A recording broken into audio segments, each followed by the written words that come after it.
in the Sweet 16. As for the women,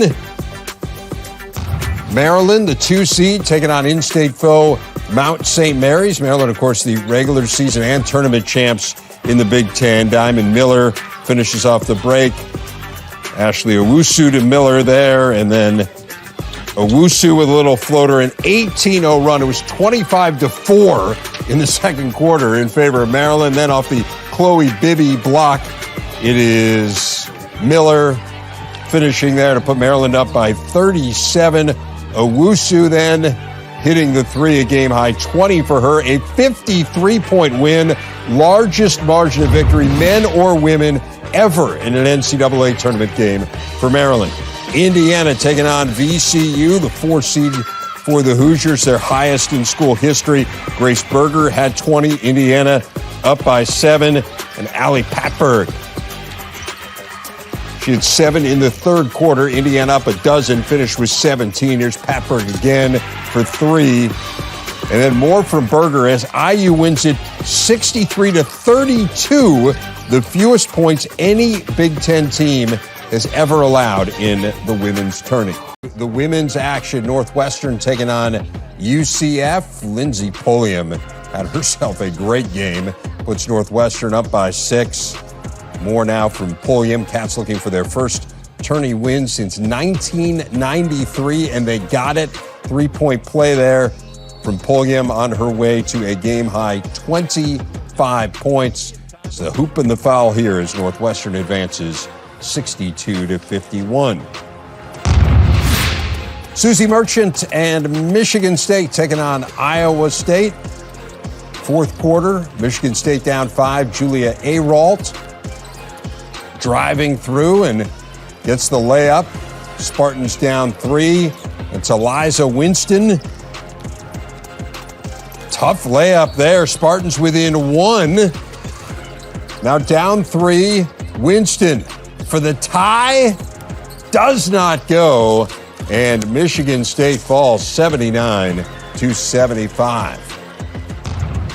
As for Rutgers, the 6 seed taking on BYU in the fourth quarter. Ariela Garantes hits there. She had 30. Rutgers up by 7, but back comes BYU. Paisley Harding, 28 for her. The lead is cut to 3. And then Lauren Gustin working hard down low. BYU takes its first lead of the second half, up by 1. Rutgers down 3. Garantes can't get it off in time. And BYU takes it 69-66. So let's break down Monday's action a little bit more. Christy Winters Scott, our Big Ten Network colleague, joining us now. Christy, let's start with the 3 teams that won from the Big Ten on Monday: Maryland, Indiana, and Northwestern. Routes for the first 2, a little bit closer for the Wildcats, but what stood out to you among those 3? When you're looking at a team like Maryland, who had 5 players score in double figures coming into the NCAA tournament, they had 6 players averaging in double-figure scoring, but it starts with Maryland on the defensive end. You can talk about their offensive prowess if you want to, their great balance. They hung 98 points up today on Mount St. Mary's, but it started because of their defense. They were all over the place. They're long and lanky. Diamond Miller was fantastic once again. Ashley Owusu, another almost triple-double for her.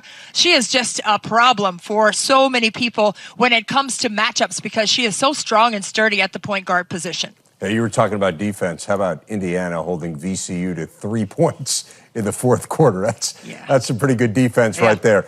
2 teams fell short. We just saw Rutgers, Michigan State falling as well. Any common threads between those 2? What did you see?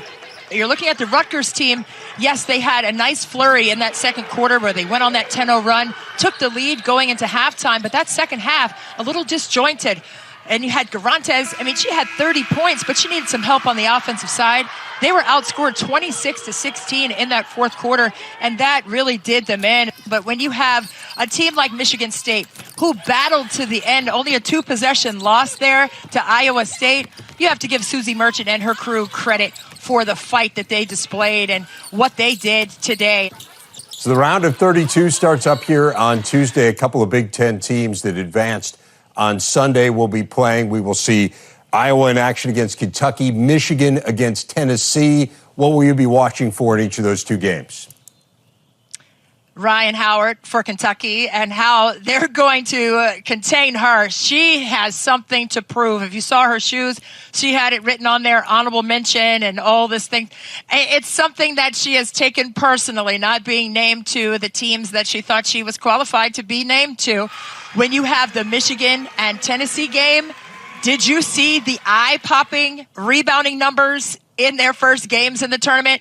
Insane. When you have Kelly Harper, who won championships for Pat Summitt at Tennessee, now at the helm at Tennessee, that's going to be a battle. And you know what Pat Summitt always preached. She always preached the rebounding game. And that's what's going to be the challenge for Michigan in that contest. They're going to have the battle of the boards. And whoever wins that is going to win that game. It's going to be a possession game, but it's going to be a physical challenge for both teams. And whoever has the skill and the will on the glass wins that one. Looking forward to it. You get the Player of the Year, Naz Hillman, in the league. Caitlin Clark, the Freshman of the Year in the league, both in action on Tuesday. So plenty to look forward to. As always, Christy Winters Scott, really appreciate your time. Thanks.